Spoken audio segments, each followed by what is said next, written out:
happening, gang? It's your boy Retro back again with another reaction video. Yeah.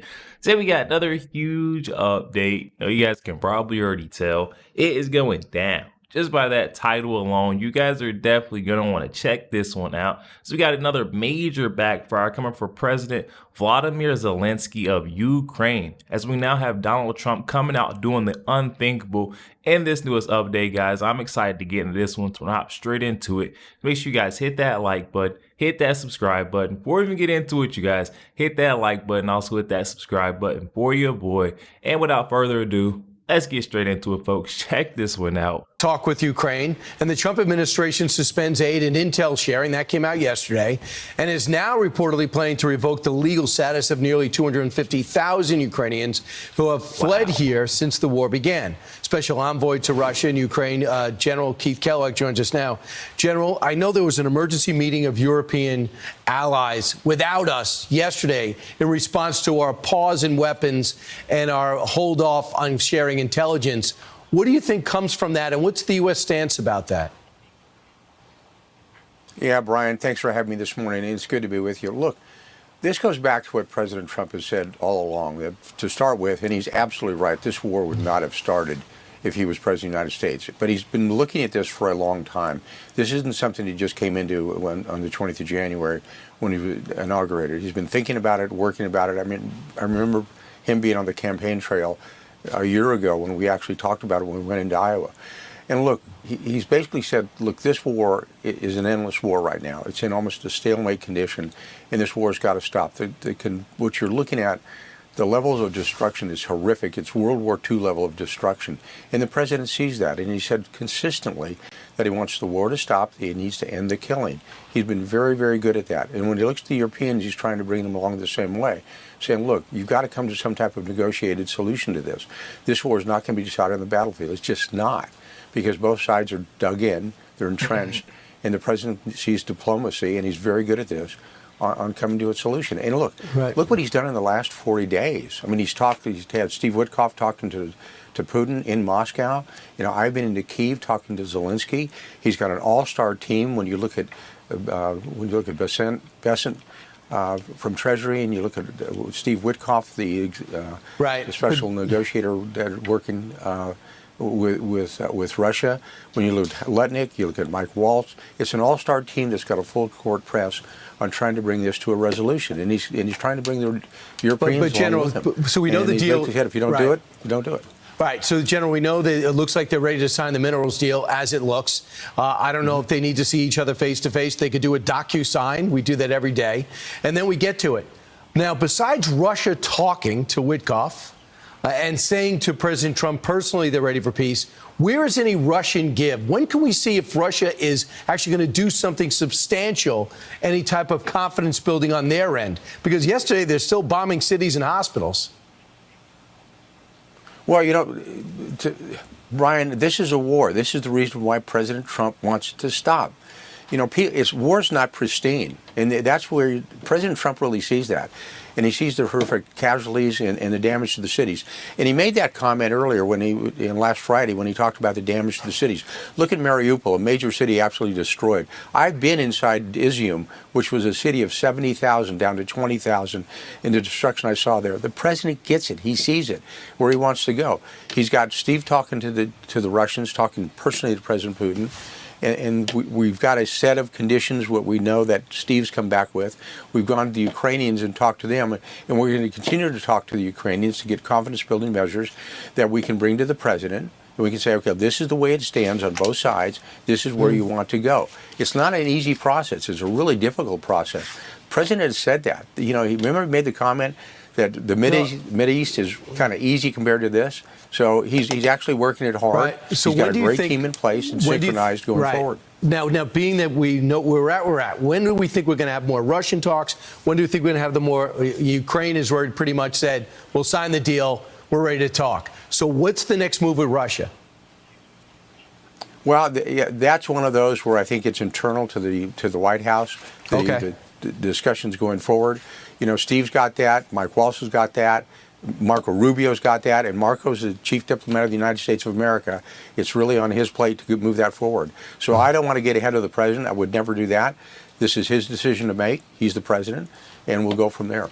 But I'll tell you, no American knows more about what this war's been like on the ground than you. You've been doing this as a private citizen. That's why you're the perfect pick. I got to ask you to tap into your years of the military experience for this one, though. The Gaza war and IDF and phase one of the peace deal. And before we even do that, I just want to speak to the point they brought up earlier where Donald Trump just signed to send back mass deportation of Ukrainians. I think it was almost 240,000, a little bit over that. It's what was reported, but these are the same. This is in response to Ukrainians that fled their country, especially these young men that were, military age, fled their country to come here. And now they're protesting saying that we should send our troops over there. They're fighting on the front line for their country. I mean, that's absolutely sickening to hear. That's why Donald Trump had the swift response to send them on back. I mean, you guys should be fighting for your country at the end of the day. Let's get into it, see about his experience with the Gaza. No, the Gaza war and IDF and phase one of the peace deal. Yesterday, the president put out a Truth Social post after meeting with some of the surviving hostages. He said, Shalom Hamas means hello and goodbye. You can choose. Release all of the hostages now, not later, and immediately return all of the dead bodies of the people you murdered, or it's over for you. Release the hostages now, or there will be hell to pay. It's a little bit longer, but you get the theme. Wow, guys, I think I've seen this briefly, but if you read this, Donald Trump is not messing around. This type of messaging you just would not have received from the Biden regime. I mean, guys, could you actually imagine Joe Biden sending out a threat like this? Return all those innocent folks, or it is over for you. I mean, come on, that's cut and dry as simple as going to get. Donald Trump is not cutting corners when it comes to talking to these foreign nations. Look at this, guys. Or it's over for you. Release the hostages now, or there will be hell to pay. It's a little bit longer, but you get the theme. He says, I'm going to give the IDF everything they need to finish you off. What does it get in the mind of a terrorist? How are they going to internalize this? Well, they're not reading the room very well. Look, Eden Alexander is the last American alive that's a hostage, and they've got 4 dead Americans they want to bring back to the United States. Look, this is something you guys just don't read President Trump very well. I go back to 2020, the last State of the Union, when in closing comments he made, if you harm an American, your life is forfeit. And this months after that, we went and picked up a guy named Philip Watson in Africa. We sent SEAL Team 6 into there just to get one single American. That's the way the president thinks. It's almost like you're not reading the room, you're not reading the individual as president of the United States. He's been very, very clear. And they just don't seem to get it. And he's absolutely right. And the president has called this one right on the money. So if I was Hamas, I'd say, you know something, just release Alexander, get him back to the United States, release the 4 bodies that we believe you still have, and let's close this deal out. Otherwise, you're going to pay a horrible price. But this is not anything new with President Trump. But it's the way he is. It's the way he operates. Adam Boehler met face-to-face with Hamas leadership. Are you okay with that? And what do you think that does? Yeah, absolutely. Look, Adam Boehler, that's his job to do that. And Caroline Leavitt made those comments yesterday. This is the job of the special envoy for hostage affairs.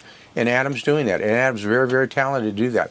We just want to get the American back. Eden Alexander, he's the last one there. Bring him home.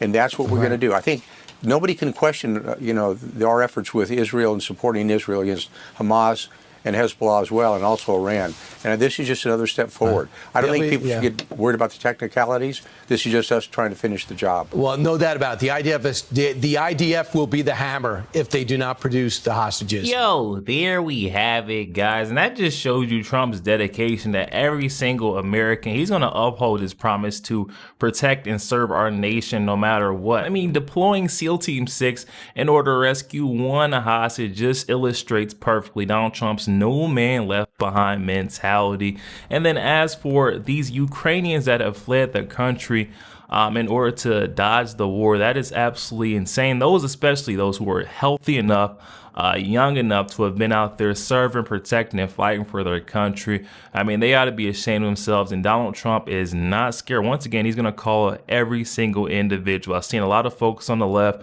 especially those ladies on the set of ABC's The View, aka The Spew, complaining that it was only, Hispanic or these migrants from the southern border that would be deported, detained, sent back to their country. No, guys, this is a mass deportation wave that is covering anyone who is here illegally, and rightfully so. You guys definitely hop in the comments section and let me know your thoughts. Also, make sure you guys hit that like button, hit that subscribe button. If you enjoy more content like this, catch you guys on the next one.